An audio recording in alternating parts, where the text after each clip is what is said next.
Tuan-tuan, sesungguhnya kita kena sedar, Allah menyebut di dalam Quran, yauma la yanfa'u malun wala banun illa man atallaha biqalbin salim.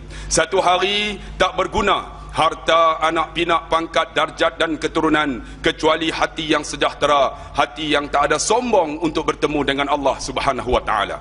Kenapa manusia ini sombong? Wa idza tutla alaihi ayatuna, apabila dibacakan kepada mereka ayat-ayat Allah, diberi tazkirah, dibaca khutbah, walla, mereka itu berpaling, tak nak mendengar. Sebab apa? Mustakbiran, kerana sombong. Ka'allam yasma'ha, seperti mana tak nak dengar. Ka'anna fi uzunaihi waqra, kerana telinga mereka tersumbat. Orang yang tak nak dengar, orang yang menyumbatkan telinga mereka kerana sombong ini, fabashshirhu bi'adzabin alim, beritahu mereka tentang azab yang pedih. Tuan-tuan, kenapa kita sombong? Sombong manusia kerana 3 perkara. Pertama, dia sombong dengan harta dia. Saya nak tanya tuan-tuan, kita masuk ke kubur, apakah harta yang kita simpan di dunia ini kita boleh masuk ke dalam alam kubur, alam barzakh? Kemudian kita sombong dengan anak pinak kita yang hebat. Kita masuk ke dalam kubur, apakah anak kita akan masuk bersama di dalam alam barzakh apabila kita masuk ke dalam kubur? Kita rasa hebat dengan keturunan kita, keturunan Tengku, keturunan daripada Datuk-Datuk Seri, Tan Sri dan sebagainya. Apakah kita masuk ke dalam alam kubur, semua pangkat keturunan ini kita akan bawa sama masuk ke dalam alam kubur? Tuan-tuan yang dikasihi dan dirahmati Allah, sebab itu kita nak buang daripada sifat sombong, bongkak dan takabur ini. Kata Sayyidina Ali, mesti ada 4 perkara. Apakah 4 perkara yang mesti ada kepada seorang Islam untuk buang daripada sifat sombong ini dan takabur dan bangga diri ini? Maka kata Sayyidina Ali, yang pertamanya al-khawfu bil jalil, mereka meletakkan Allah segala-galanya. Kita tuan-tuan bukan meletakkan Allah, kita meletakkan kebendaan di depan mata kita. Kita meletakkan harta benda di hadapan kita. Kita meletakkan pangkat kita di hadapan kita. Sedangkan kata Sayyidina Ali, al-khawfu bil jalil, kamu takut hanyalah kepada Allah Subhanahu wa taala. Saya nak tanya tuan-tuan sidang jemaah sekalian, apakah kita ini takut kepada Allah? Kita meletakkan Allah segala-galanya? Selalu saya cerita dalam kuliah saya ataupun ceramah saya, kisah bagaimana seorang wali Allah yang bernama Sa'id bin Zubair. Sa'id ini tuan-tuan hidup di zaman Hajjaj Yusuf As-Sakhafi. Hajjaj ini seorang gubernur yang dilantik di zaman kerajaan Umayyah. Dia dilantik menjadi gubernur di Mekah. Hajjaj ini seorang gubernur yang cukup zalim. Walaupun dia zalim tuan-tuan, dia jadi imam sembahyang.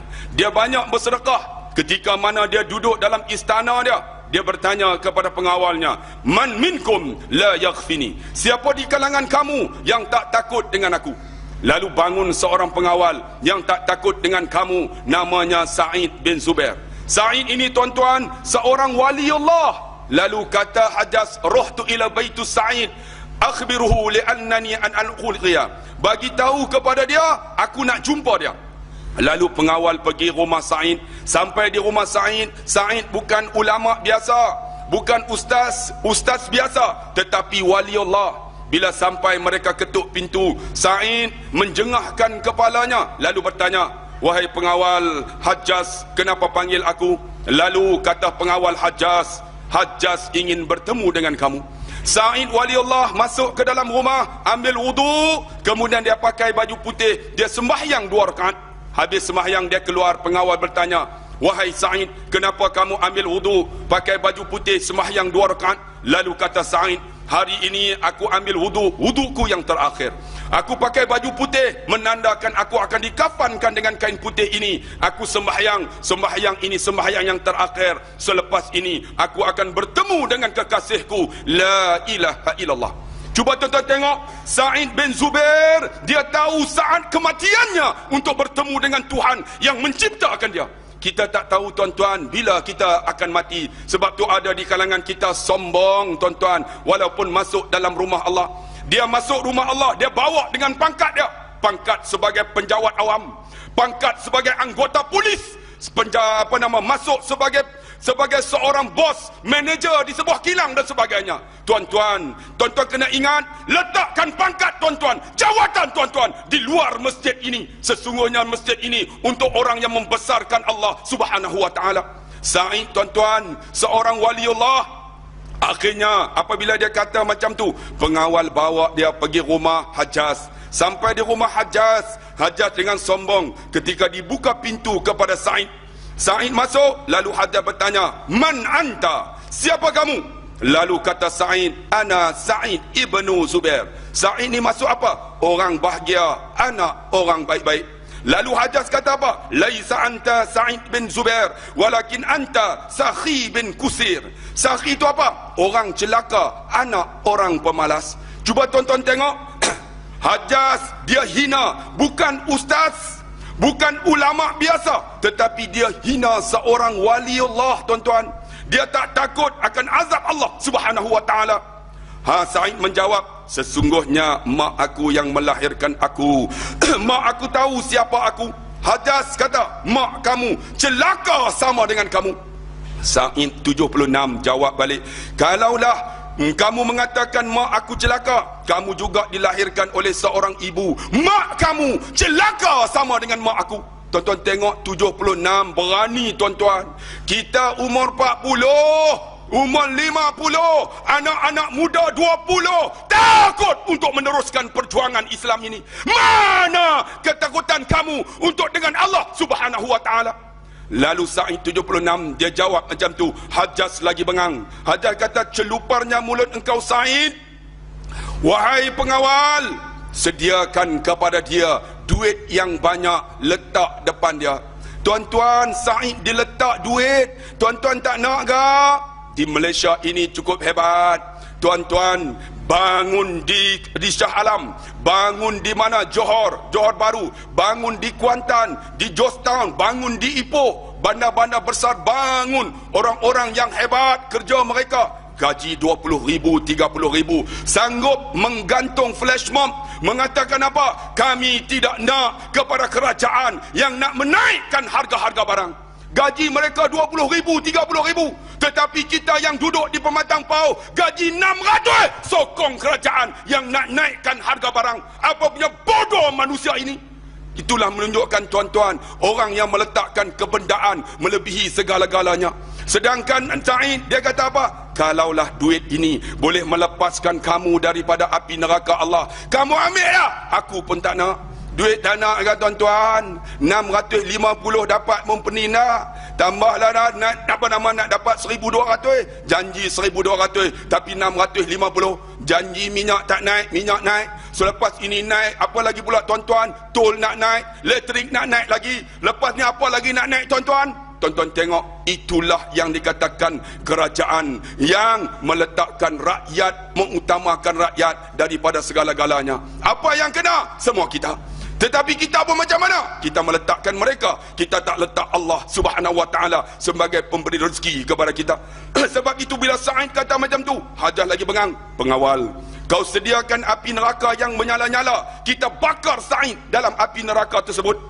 Sa'id 76 jawab balik, "Kalau kamu boleh menyediakan aku api neraka yang menyala-nyala, kamu pun belum tentu lepas api neraka Allah yang menyediakan untuk kamu." Cuba tuan-tuan tengok 76 jawab dengan lantang kepada Hajjaj Yusuf As-Sakhafi. Dia tak takut. Yang dia takut apa? Allah. Sebab tu kita datang Masjid Batu ni, kebanyakan ustaz-ustaz yang baca khutbah, yang berkhutbah, yang mengajar, mereka lantang tuan-tuan untuk melahirkan jamaah yang berada dalam masjid ini bukan takut dengan manusia, tetapi takut dengan Tuhan yang menciptakan manusia. Tapi kalau ada di kalangan kita yang masih lagi takut dengan manusia, tuan-tuan, gagallah kami ini sebagai ustaz, sebagai ulama untuk mentarbiah, mendidik tuan-tuan. Mari tuan-tuan, kita letak dalam hati kita, sesungguhnya Allah yang kita sebut Allahu Akbar, Allah Maha Besar, besar segala-galanya daripada manusia dan makhluk Allah di muka bumi ini. Sebab itu saya nak bagi tahu, bila Sa'id jawab macam tu, Hajjaj lagi bengang. Pengawal, pergi cari kepada dia perempuan yang paling cantik dalam istana ini, datang menari depan Sa'id. Tiba-tiba datang seorang perempuan menari depan Sa'id. Bila menari depan Sa'id, Sa'id sebut dengan kalimah yang paling lembut, "Wahai perempuan, kamu akan mendakwa Hajjaj di akhirat disebabkan Hajjaj telah mengguna kamu bukan pada tempatnya. Dengan izin Allah tuan-tuan, perempuan itu dapat hidayah, lari masuk, menangis dia.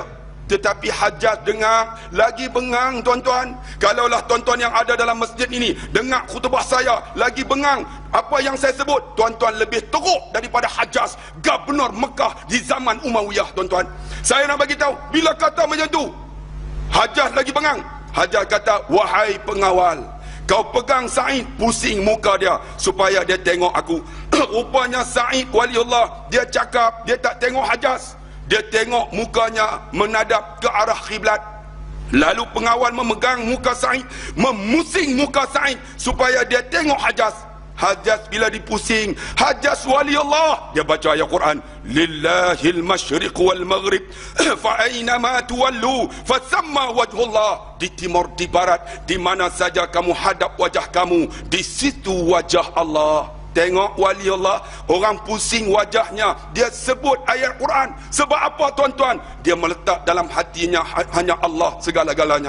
Wahai anak muda yang berada dalam masjid batu ini, cuba renung apa yang ada dalam hati kita. Kebendaan dunia semata-mata ataupun meletak Allah. Saya nak tuan-tuan, wahai anak muda yang berada berumur 20, 30, 40 ke bawah, marilah bersama-sama dengan gerakan Islam yang meletakkan Allah segala-galanya. Sebab apa tuan-tuan? Cuba tuan-tuan tengok kerajaan Brunei. Bila mereka meletakkan Allah, Sultan dia sanggup memberitahu kepada rakyat, pada 1 Januari 2014 kerajaan Brunei akan melaksanakan hukum Allah. Tuan-tuan tahu atau tidak, bila sebut macam tu, orang hantam mufti Brunei. Brunei tak akan datang pelabur untuk melabur. Brunei akan lari daripada pelancong-pelancong. Tetapi mufti Brunei mempertahankan. Dia kata, ini hukum Allah, kami pertahankan hukum Allah. Allah bantu kami. Bantu macam mana? Dia kata, cuba tengok Saudi Arabia, walaupun melaksanakan hukum Allah, setiap bulan orang yang datang menziarah Mekah dan Madinah hampir 4 juta tiap-tiap bulan. Rezeki bukan milik UMNO, rezeki bukan milik Barisan Nasional, rezeki bukan milik siapa-siapa, tetapi milik Allah Subhanahu wa taala. Dengan izin Allah tuan-tuan, mereka baru nak laksana 1 Januari 2014. Dengan izin Allah tuan-tuan, seorang ulama besar, Datuk Dr. Harun Din, pergi menziarahi Brunei, balik berceramah baru ni, mereka mendapati nak laksana hukum Allah di Brunei, jenayah telah dapat diturunkan 50% tuan-tuan. Dengan izin Allah, baldatun tayyibatun wa rabbul ghafur, negeri yang baik yang nak melaksana hukum Allah ini, Allah berikan kepada kerajaan Brunei menjumpai 6 lagi telaga minyak yang boleh diguna hampir 200 tahun tuan-tuan. Inilah dia yang kata baldatun tayyibatun wa rabbun ghafur. Allah bagi keampunan dan rezeki yang melimpah-limpah. Kerana apa tuan-tuan? Mereka meletakkan Allah segala-galanya. Sebab itu tuan-tuan, saya nak bagi tahu kepada tuan-tuan, apabila Sa'id dikata macam tu, Sa'id dipusing, dia baca ayat Quran, Hajjaj lagi bengang. Kalaulah saya baca khutbah, tuan-tuan dengar ayat Quran, tuan-tuan lagi bengang, tuan-tuan lebih teruk daripada UMNO Hajjaj ni tuan-tuan. Tuan-tuan ni bukan manusia yang biasa. Kalau ayat Quran pun tuan-tuan bengang. Lalu kata Hajjaj, wahai pengawal, pegang Sa'id, lambung dia supaya dia jatuh di depan aku. Lalu Sa'id dilambung tuan-tuan, jatuh depan Hajjaj dalam keadaan luka seluruh badannya. Sa'id bila jatuh tuan-tuan, Sa'id baca ayat Quran, waliullah, minha khalaqnakum, daripada tanah aku dijadikan, wa fiha nu'idukum, kepada tanah aku kembali, wa minha nukhrijukum taratan ukhra, daripada tanah ini aku akan dihidupkan semula. Cuba tuan-tuan tengok, Sa'id jatuh atas tanah baca ayat Quran, tapi Hajjaj lagi bengang. Tiba-tiba Hajjaj lompat atas tubuh Sa'id, dia menekan kepala Sa'id ke tanah, dikeluarkan pedangnya yang tajam, dia sembelih Sa'id daripada belakang. Bila disembelih di sekali tetak tuan-tuan, putih tengkok Sa'id. Bila putus tuan-tuan, Sa'id berbicara lagi. Dia kata apa? Walaupun tengkoknya putih, Hajas, engkau telah membunuh aku. Kau tak dapat bunuh lagi sesiapa selepas aku. Hari ini aku bertemu kekasihku. La ilaha illallah. Tuan-tuan tengok, bila manusia meletakkan Allah, dia mati pun sebut la ilaha illallah. Saya nak tanya tuan-tuan, kalau kita meletakkan benda, agak-agak boleh mati dengan la ilaha illallah. Kalau kita meletakkan dengan UMNO saja, Barisan Nasional, boleh pergi rezeki kat kita, agak-agak boleh mati dengan sebut la ilaha illallah. Ataupun kita meletakkan manusia individu, kita takut individu daripada Allah, boleh mati dengan la ilaha illallah. Sa'id meletakkan Allah, dia mati apa? La ilaha illallah. Tiba-tiba tuan-tuan, darahnya keluar daripada tengkoknya, darahnya jatuh di atas pasir. Dengan izin Allah, Dr. Aid kata, darah itu menulis kalimah la ilaha illallah. Darah tulis kalimah la ilaha illallah. Sebab apa? Bila hati dia Allah, bila mata dia Allah, bila mulut dia Allah, darahnya pun la ilaha illallah. Saya nak tanya tuan-tuan, apakah kita ini masih meletakkan al-khawfu bil jalil, Allah segala-galanya, tidak takut melainkan Allah? Kalau tak ada lagi tuan-tuan, marilah sama-sama astaghfirullahalazim. Buanglah sifat sombong ni tuan-tuan. Letak Allah. InsyaAllah kita harap kita mati dengan la ilaha illallah. Tuan-tuan tahu atau tidak? Ada seorang anak muda umur 26 tahun. Selalu mengaji dekat saya di Masjid Batu ini. Selepas mengaji, di dalam keretanya siap dah ada dah tuan-tuan. Dalam motornya siap ada dah akan raket badminton. Lepas mengaji, pergi main badminton. Lepas mengaji, main badminton. Satu hari balik pada main badminton tuan-tuan, dia kena serangan jantung. Dia berhenti tepi lebuh raya. Dia letak akan pelapik riketnya. Lalu dia angkat Allah. Dia sujud kepada Allah di tepi lebuh raya. Allah ambil nyawanya dalam keadaan sujud di tepi lebuh raya. Siapa tuan-tuan? Anak muda yang mengaji di Masjid Batu ini, yang meletakkan Allah, dia mati sujud dengan la dengan Allah di mulutnya dalam keadaan sujud di tepi lebuh raya. Kita nak orang macam ni lah tuan-tuan. Kalau boleh bertemu dengan Allah, saya pun nak sangat tuan-tuan untuk mati boleh sebut Allah. Sebab itulah tuan-tuan, nak macam mana? Marilah kita berkawan dengan sahabat-sahabat kita yang sama-sama meletakkan Allah segala-galanya. Itu yang pertama. Yang kedua apa? Wal amalu bitanzil, beramal dengan Al-Quran. Nabi dah tak ada tuan-tuan. Tuan-tuan nak dapat mujizat Nabi, bulan terbelah, tak ada dah. Tuan-tuan nak dapat mujizat Nabi, tangannya keluar air, tak ada dah. Tetapi Nabi tinggal kepada kita satu mukjizat yang cukup hebat. Wa nunazzilu minal Quran ma huwa shifaa'un wa rahmah. Tidak kami turunkan Quran kecuali Quran itu bernama penawar rahmat lil mukminin, bagi orang yang beriman tuan-tuan. Jadi Nabi tak ada dah, tapi Nabi tinggalkan Quran. Marilah sama-sama tuan-tuan nak mati di jalan Allah, nak mati sebut Allah, nak mati nak sebut la ilaha illallah. Marilah kita sama-sama selalu membaca akan Al-Quran yang menjadi penawar kepada kita dan syifa bagi orang yang beriman kepada Allah. Saya tak nak panjang sebab tuan-tuan nak masuk kerja selepas ini. Saya tak apa tuan-tuan, saya memang dah tak bekerja. Yang ketiga tuan-tuan, apa dia tuan-tuan? Yang ketiganya ar-ridha walau bil qalil, kata Sina Ali. Nak buang sifat sombong, bersyukurlah walau sedikit. Ada di kalangan kita, dia kata ada duit dalam poketnya, dia nak masuk dalam tabung masjid, kedekut tuan-tuan. Dia ingat duit tu dia punya. Rupanya dia tak tahu, dia keluar daripada masjid ni, tiba-tiba tayar kereta dia pancit. Rupanya duit dalam poketnya untuk Cina repair tayar kereta kita. Mana milik kita? Saya nak beritahu, milik kita, apa yang kita sedekah, apa yang kita wakaf, apa yang kita keluarkan zakat untuk amalan kita.